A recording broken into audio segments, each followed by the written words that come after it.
तमाम सिंगर के साथ बनारस में हम लोग रुके हुए हैं, ठहरे हुए हैं। और आपका ये अंकित पांडे और साथ में है यहाँ पे धर्मेंद्र धड़कन जी, सूर्या दिलदार जी, प्रधान रोहतासी जी, गौतम सिंह जी, पप्पू प्रमोटर जी, और यहाँ पे A to Z सब कलाकार हैं। और सावन का महीना आ रहा है। सावन में एगो खेसारी भैया का गाना बहुत हमको अच्छा लगा था। अरे किल्लाइल बनी हम गावे से गांजा उठा भोले दानी पालानी में आजा, उठा भोले दानी पालानी में आजा। खेसरिया के चला ये तो खेसरिया गाना का बुआ। अब हम चाहें कि हमारे छोटे छोटे कलाकार जो यहाँ पे उपस्थित हैं, छोटे बड़े सभी लोग, एक एक गाना आप लोग सुनाइएगा। तो ये धर्मेंद्र धड़कन जी हैं, इनका एक गाना बहुत ज़्यादा चलता है, बहुत मार्केट में बजते हैं। तो हम चाहेंगे कि ये कुछ सुनाएं। भाई तेरी मगा से हाँ, अरे की पूजा हो गेला बदाल रे, और रनियो गेला बदाल रे, हर पूजा हो गेला बदाल रे, रनियो गेला बदाल रे। हमारा प्यार के चक्कर में छोड़ी सब छोड़ी हो गेला बदाल, प्यार के चक्कर में छोड़ी सब छोड़ी गेला बदाल। ये देखिए हमारा प्यार के चक्कर में छौड़ा हाँ सब गलत बदल। आप सूर्या दिलदार बोला। अरे आखरी हम तो हंसे मिलना तू आके एक बेर बात कर लेगे,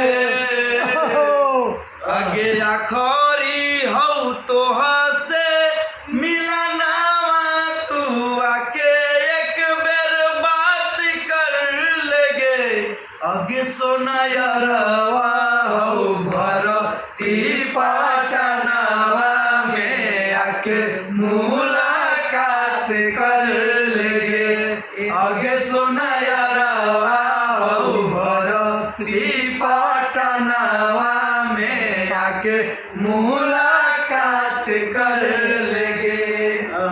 प्रधान रोहतासी मगही गाना गाना है? नहीं, मगही हम नहीं गाते। तो कौन गाते हैं? भोजपुरी सुना रहे हैं। सुनाओ भोजपुरी सुनाइए। तो भोजपुरी हम बोलत बनी कि देखी कहल जाला कि प्रेम नजर से आँख से ये स्टार्ट होला। गाना सुनावा सबके पता है। खत्म हो जाला। यही पर एगो बात,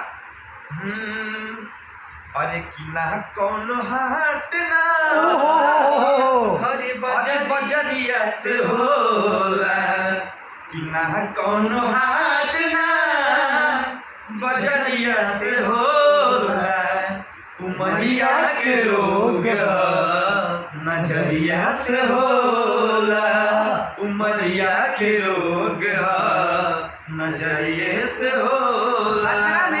और कि कहाँ कोनो जात पात पूछेला जियारा, कहाँ कोनो जात पात पूछेला जियारा, सनहिया सिंगार सवरिया से होला, इसके इलाज जहरिया से होला, उमरिया के रोग नजरिया से होला, उमरिया के रोग नजरिया से होला। अभ्यास यहीं पे कुछ कहता है। कैसे? अरे कि कहे बाबा अखिलेश दीवाना खेऊ दूर, हमारा नाम से चिन्हबू हो जाइबू मशहूर। अरे जिया हमारा नाम से चिन्हबू हो जाइबू मशहूर। बोले ट्रेंडिंग तो यही सब भैया अपनी मस्ती है। आप लोग खूब प्यार दीजिए, वीडियो को दूर दूर से करिए और सबके दिखाइए कि हमारे पास कितने भी कलाकार हैं। और सब कलाकार के अंदर जज्बात, जुनून, गायकी पूरे में भरल है। एगो मगी आ रही है। हाँ मगिया जी। मगी अरे कैसन तोर मनवा लगलौ, बढ़िए सो फीलिंग जगलौ, कैसन तोर मनवा लगलौ, बढ़िए सो फीलिंग जगलौ, मिललौ बदमाश की मिललौ आवारा गे, मिललौ बदमाश की मिललौ आवारा, 9 से 11 तकले चापल सिंगारा, जब बजे तारा तो पतली पतानी जान